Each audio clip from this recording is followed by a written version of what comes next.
Supreme court के फैसले का सबसे ज्यादा असर उत्तर प्रदेश के होने वाले विधानसभा के उपचुनाव में देखने को मिलेगा।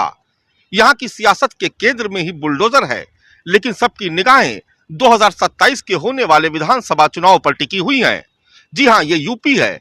यहाँ पर बुलडोजर की पॉलिटिक्स चलती है, या फिर यूं कहा जाए कि यहाँ बुलडोजर जस्टिस होता आ रहा है। बुलडोजर यहाँ की सियासत के केंद्र में है। इसी बुलडोजर की वजह से देश भर में उत्तर प्रदेश के मुख्यमंत्री योगी आदित्यनाथ मशहूर हुए। लोग उन्हें बुलडोजर बाबा के नाम से जानने लगे।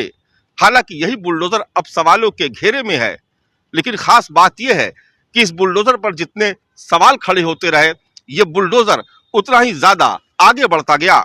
2024 के लोकसभा चुनाव में बीजेपी के हार के कारणों में बुलडोजर की कार्रवाई को भी काफी अहम माना जाता है, और खासतौर पर अयोध्या में मिली हार पर वहां के लोगों का ये कहना था कि यहां पर बुलडोजर की कार्रवाई बिना किसी व्यवस्था की गई। उनके मकानों और दुकानों को ध्वस्त कर दिया गया। सैकड़ों लोगों की रोजी रोटी पर संकट खड़ा हो गया, और जब उनका वो गुस्सा वोटों में तब्दील हुआ तो उसका नतीजा सबके सामने आ गया। और अब अखिलेश यादव उसी मुद्दे पर बीजेपी को घेरने में कोई कोर कसर नहीं छोड़ रहे हैं। देखिए, बुलडोजर न्याय नहीं हो सकता है। बुलडोजर अनकॉन्स्टिट्यूशनल था। बुलडोजर लोगों को डराने के लिए था। बुलडोजर जानबूझ करके विपक्ष की आवाज को दबाने के लिए था। मैं धन्यवाद और बधाई दूंगा सुप्रीम कोर्ट के इस फैसले को, जिसने बुलडोजर को रोकने का काम किया है। मुख्यमंत्री जी और खासकर उत्तर प्रदेश की सरकार और बीजेपी के लोग इस बुलडोजर को इतना महिमा मंडल कर रहे थे कि बुलडोजर ही न्याय हो गया है।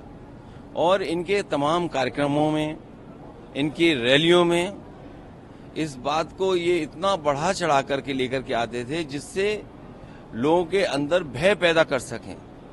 अब जब सुप्रीम कोर्ट का फैसला आ गया है, मैं समझता हूँ बुलडोजर रुकेगा और न्यायालय से न्याय मिलेगा।